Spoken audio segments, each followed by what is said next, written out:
Actually, the problem is that in Pakistan, we were feeling that the political temperatures were too high. And there was a need for dialogue to sit down across the table and discuss, like, like decent civilization do. And for that, we started this not very long ago. We just, we started this idea for about a month. And before that, you can see, go back in time and see that nobody was talking about the dialogue or sitting down across the table and discussing how the things. Although Imran Khan has appointed Achakzai to start a dialogue, and this also has passed its due date.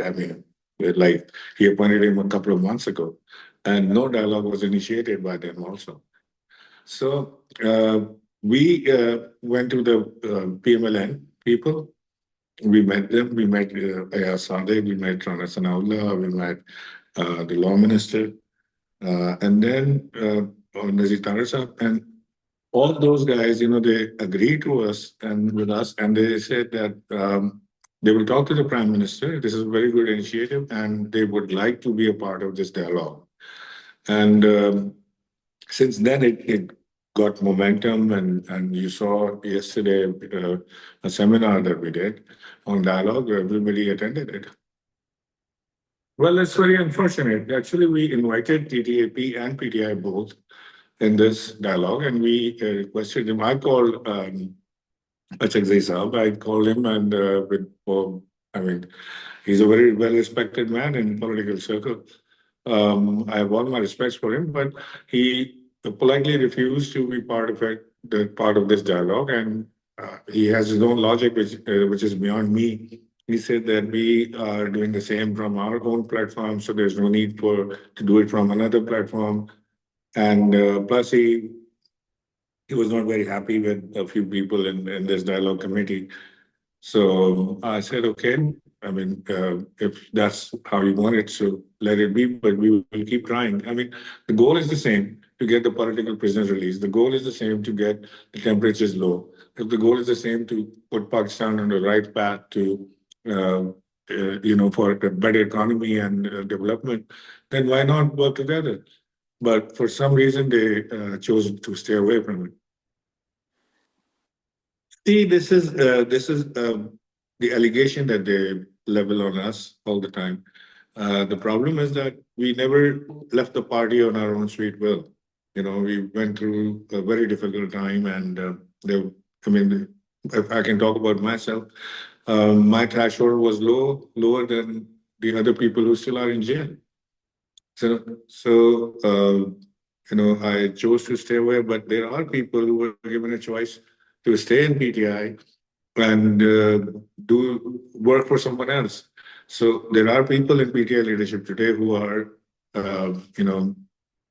not doing their job. They are there for, but on the other hand, they are doing what others want to do, and PTI is suffering for it. And plus, either they are compromised or they are, incompetent. So these guys who are now leading PTI, most of them have never even contested elections. Leave aside national or provincial assembly elections, they've never contested elections on the ward level. So, and they are running PTI at the moment, which is very unfortunate for PTI. One is they couldn't generate any public momentum on the ground, which Imran Khan always wanted them to do. Two is they did not do a major demonstration outside Adiala or anywhere else in Pakistan. Three, they could not start any kind of negotiations with whoever, with the government or with establishment. And four is that they couldn't even form an opposition alliance. So these guys are not doing what they are supposed to do, but on the contrary, they are just making leveling allegations on others. So they are nobodies. These guys never went to the jail for a minute. They never went through the difficult time that we did. So it's their call. Maybe they're threatened that if they see us coming back into action, and then they feel that they won't be there if any of us gets back. So, but I don't know. But the main issue remains that how are they going to get Imran Khan released? Is there any plan? Their strategy? Is there any uh, thinking about it? Have they thought it through? Because um, Achakzi Saab has just offered the dialogue by saying that first you have to return our vote bank to us. You have to give us our seats, our mandate back to us, and then only we will start negotiating. So if the government has to be crazy nuts to do that, to give them their mandate, but they're claiming two-third majority, and then they will start negotiating. Negotiating about what? If they get two-third majority and this government goes down, what do you think Imran Khan and PTI are going to do with them? They're going to sit down and talk to them. So everybody understands that, and I think to our motto is to begin the the negotiation to bring people at the table with no agenda beforehand, with no condition, unconditional, you know, uh, this meeting should be held without any conditions from either side. It's only like, okay, let's meet up, let's talk to each other, let's have a cup of tea and see how things goes from there. I'm definitely sure that government has their own agenda on their hand and PTI has their own agenda on their hand. But prior to start meeting, if you put up conditions that do this and then we'll do that, it will never happen. So this is what we are trying to do. We are trying to approach the government. We are trying to approach the People's Party. We are trying to approach establishment, and we are trying to approach everyone else in the country without holding any bars. So this is the difference between TTAP and NDC. I don't know. Initially, they were very gung-ho about it, and they promised us that they are going to support us in this, and they thought it's a good initiative. On the contrary, I was just, when we were sitting there, and I was thinking that these are only the political statements. They are not going to do that. And reason coming into my mind was that if they bring the political temperatures down and they help PTI start negotiating with the government and the establishment and all the other parties, and if a soft corner develops for PTI, then where does this government stand? You know, so I asked the same question to Ayaz Sadiq Saab, and he smiled at me and he said, "It's a good question." But the thing is that we have seen these kind of things many times before in our life. This is not the first time we are observing this. And every time this happens, the political temperature goes up. It's not in the favor of the sitting government. It always goes against, because you can't do economic reforms, you can't do better things for people. So we have seen this before, and every time this happens, then the sitting government takes all the brunt of not doing anything. And it's not better for Pakistan to keep the temperatures rising and keep putting the political opponents in the jail, because they will come out and do the same to you again. So let's sit down and talk like decent civilizations that like people do in every other part of the world. So he was very supportive, and I believe that they would show up and they will, or they will send someone from the government to represent the government's point of view. I wish they had, but hopefully in our next meet in Multan, I believe government will also government will also participate in our meet. Actually, the same leadership in PTI is missing. See, Barrister Gohar, being chairman of PTI, he said that he is begging the government to start talk for Pakistan's sake. Next day, a junior minister from KP, from their own government, he gave a statement that Barrister Gohar, the chairman, should apologize. So either, Barrister Gohar should exercise the powers conferred to him through the constitution of PTI. And in PTI's constitution, chairman is all powerful.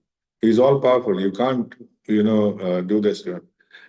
Like his decision can be challenged in one forum, which is core committee. Nowhere else, not in public. But they are constantly doing it. So Raja Salman Akram is saying something else. So the chairman is saying something else, and the government KPK is looking some other way, and then the sisters, they are saying something else. So PTI, the decision making in PTI is in shambles at the moment. I often say that there is no PTI. The party doesn't exist. It's only Imran Khan and the people of Pakistan. And if you people often ask the question that are you working on minus one formula? There is no minus one formula. Okay, it is Imran Khan. So if let's suppose if all the leadership of PTI uh, throws Imran Khan out and they start working on minus one formula, Imran Khan will form another party. Let's assume BTI. So BTI will be crap out of this PTI. So but the only problem right now is that the same leadership is in jail, which is like after Imran Khan, which is like Shah Mahmood Qureshi and Ayaz Chaudhry and so on, Begum Yasmin Rashid, Mia Mahmood Rashid, Umar Sarfraz Zima. All these guys, they have been suffering a lot. They've been arrested for over 2.5 years, and their sacrifices are well recognized. Before we met them, none of the PTI leaders ever went to see them in jail. None of the PTI ever mentioned their name, and now everybody is talking about it. So, they don't have. It's not that they were doing it deliberately, but they don't have political acumen. They don't have enough political sense to do this. They should visit their workers, general workers. If you go there, there are general workers of PTI who can't even afford a lawyer. They are in jail. They are brought up to the court, and they are brought to the court, and they are, literally they don't have enough money to send something at home. They're nobody's asking about them. Nobody's checking out on their difficulties. So this is how a political party should react to their workers. They should take care of them. They should take care of their leadership. They should visit their houses. They should see if they can do anything for them. Keep repeating their name on social media and television and whatever. But PTA keeps forgetting it. They only remember that their names to be added in the list for the people to meet Imran Khan. Look at the list of the people who meet Imran Khan, 6 people. None of them understands the language Imran Khan understands. The language they speak is alien for Imran Khan. And in the language Imran Khan replies them, it's like they speak French to him, which he doesn't understand. And he replies in Persian to them, which they don't understand. So they don't know him. They don't know him at all. So if these guys like Shamim Qureshi and others, if they somehow they come out of the jail and then they visit Imran Khan, they take charge of the party, then some political sense can prevail in the party. They can go and tell Imran Khan the way forward. They can strategize something. So that's what our aim is. We will definitely try to meet him. We haven't tried yet, but yes, we will definitely try to meet him. I'd love to meet him. I know he'll be upset, but he hasn't heard my side of the story yet.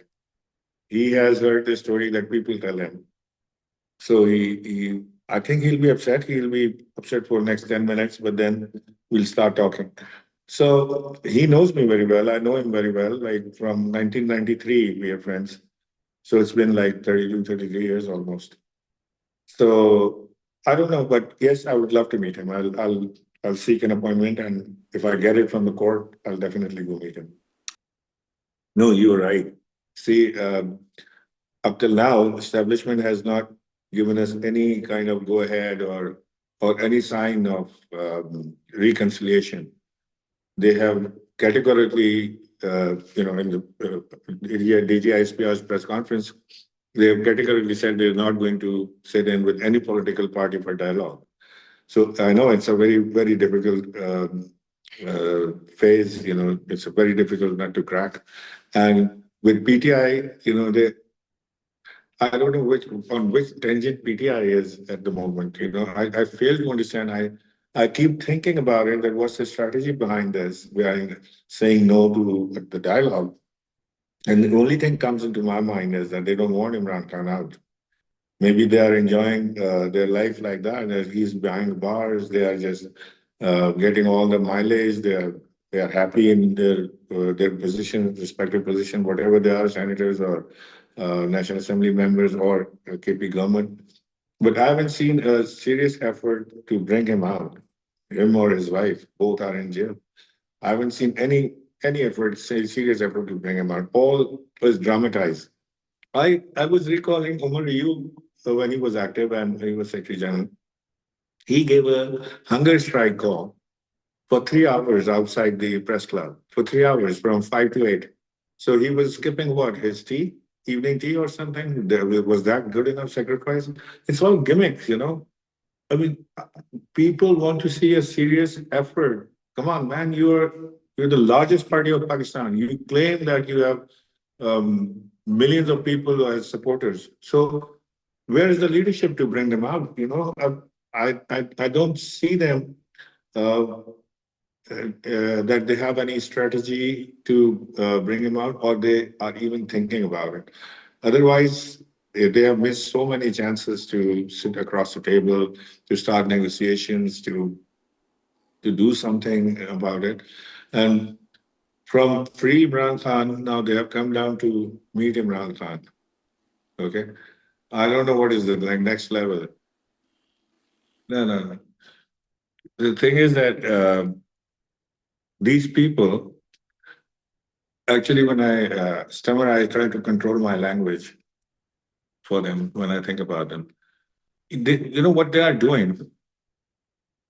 They just don't want to do anything extraordinary. Sorry. Imran Khan has appointed Mahmoud Achakzai and giving him full authority to start negotiation with whoever he wants. Okay. So what did he do? Why has he not started any kind of negotiation? If he can't start negotiation with establishment, why not with the government? Why not People's Party? Why hasn't made Zardari as yet? Why hasn't he did anything as yet to start negotiation? Where is that effort? I want to see where have you seen it? No. He doesn't have to go back to Imran Khan and ask him, because why Imran Khan appointed him? Because he knew that his party leaders don't have enough capacity to do that. So he chose the best man, his best man, whoever it is, right or wrong, we're not discussing that. But he chose him because he knows that his party leaders are lacking that kind of ability. But his choices up till now has been unable to prove anything. But I think this is just an alibi because they don't see Imran Khan, because Imran Khan will take all the decisions. That's why they are not doing anything. So they are having their Charlie days with their family. And somebody is going to Europe, somebody is visiting to US, somebody is enjoying in the mountains. So everything else is okay. But when it comes to the hardship, they only need nod from Imran Khan. See, I have all the respect for his family, his sisters. They are trying to get his brother released. But they are not, as you said, they are not part of PTI. They are not PTI leaders. But very unfortunately, the same weak leadership of PTI is now looking towards them. They are looking towards Alima Khan, that she will lead them the way. Because they are themselves unable to do anything. They are not even able to take any decision. So, and this is a sign of a very very weak leadership, and I'm very upset about it. That these guys should have taken decision. I mean, right or wrong, time will tell. But you take your best decision. You stand by your decision. You make it prove. You try to make it prove right your decision. But they haven't taken any decision. So anyone comes in, becomes a leader of PTI. Alima Khan is trying to get his brother released, and then they give statements. They don't need any approval from the party leaders because they don't exist. So she is saying or doing whatever she wants. She's not seeking any party's permission for that. See, Imran Khan believed on social media and we got our popularity. Social media was one major ingredient in 2018. And then, ever since then, social media, started getting heavier influence on PTI than ever. And now all PTI policies are made according to the social media's comments. So if any party makes decision according to the social media or what people say about them, is no decision. Imran Khan always used to say that a leader is the one who leads, who does not follow the people. People follow the leader. So now here the thing is, it's other way around. Like people's part, PTI is just making their decisions based on what social media says. So they're running after the people. So that's one. And two is there is another cadre of social media that PTI has produced, or which is self-produced. They are sitting abroad. They call themselves anchors. They have become anchors on YouTube channel. They are getting a lot of subscription. They get up in the morning. They start abusing establishment. They don't care about Pakistan. They don't care about anything, and they just tell about things. They tell you things about Imran Khan which are not practically correct. That they are not giving him food. They are not letting him exercise. They are keeping him confined. And they're just making up stories for people to read, and as many people read, they get their subscription. You know that, and they are getting a lot of praises across the board from all over abroad. Pakistanis, they're getting money from them. They charge them for, oh, we have so many cases in Pakistan, so we need to hire a lawyer, and lawyer fees is so much, and we don't have that kind of money. So this is another, you know. What I'm trying to say is when two countries are at war, there is a war economy in parallel. Somebody is selling first aid, somebody is selling medicine, somebody is selling guns, somebody is selling bullets, hospitals, this and that. There is a parallel economy that starts developing. So here, this is a parallel economy. So this economy and these economists, they would not like Imran Khan to come out. They would not like Imran Khan's problem days to be over because their factories will shut down. You know, so it is actually hurting PTI. It is hurting PTI so much that they don't even realize themselves that what's happening them, what's hurting them. At times they post something very bad and personal about chief of army staff. And what PTI social media does is that they pick up that video or their statement, post it on PTI's official website. And then you expect someone to, sit down with you and start talking. I don't know what kind of strategy that is. I have no idea who is doing that, but whoever is doing it, it's a very, very criminal thing that's being done. And it's not even good for Imran Khan himself, for PTI itself.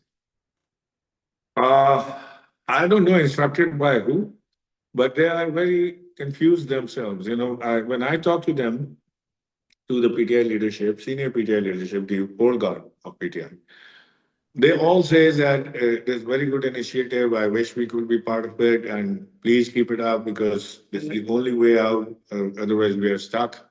This politics of conflict is not paying off. It's rather very damaging. But kindly keep it up, and someday we will definitely join you. And then we hear the story that next day we hear that they've been told not to join. They're told by who? They are not going to see Imran Khan. They are not unable to take decisions themselves. So told by who? Who's telling them not to go? I think they are not finding enough courage to support something that is in favor of PTI itself or Imran Khan himself. Just the beginning. As I told you, it's only been a month since we started this movement. And I think yesterday it was a very, very successful event. Shahid Khan Abbasi sir was there, MKM was present in there. Some part of PTI and not PTI guys like Sheikh Afzal Marwat and Barrister Saif were there. Um, all the intellectuals were there, retired generals were there, and from media, it was very well attended too. So I think it was a very successful event for within such a short period. And we discussed this with Maulana Fazlur Rahman. We are soon meeting Maulana Fazlur Rahman, and we believe that he will also attend the next meeting. And we are about to write a letter to President Zardari to form a committee from the government side to start negotiation on a very senior committee, and which we suggested yesterday for the Prime Minister himself, the President himself, and the Chairman Senate and Speaker of National Assembly. They can represent the government side, and then the opposition side should give their names. If they don't want us there, it's fine. But I mean, my job is to get this going. If this thing starts and they start negotiating on the table, I'm not there. See, I'm not part of any committee. Then, so you can see how sincere we are for this cause, that we want them to sit on the table and start negotiation among themselves, but sit on the table. Stop this nonsense of calling names and beating around the bush. So I don't know if we will get success in this or not, but we will try our level best. We would love to be part of it, but if they want to do it on their own, they can do it. There's no stopping. I mean, how am I to stop them? But we just want them to initiate the dialogue. Somehow they should sit on the table and start talking. And once that gets going, if there's a need for us to be part of it, I would love to be there, or NDC, any member from NDC would love to be there. Why not?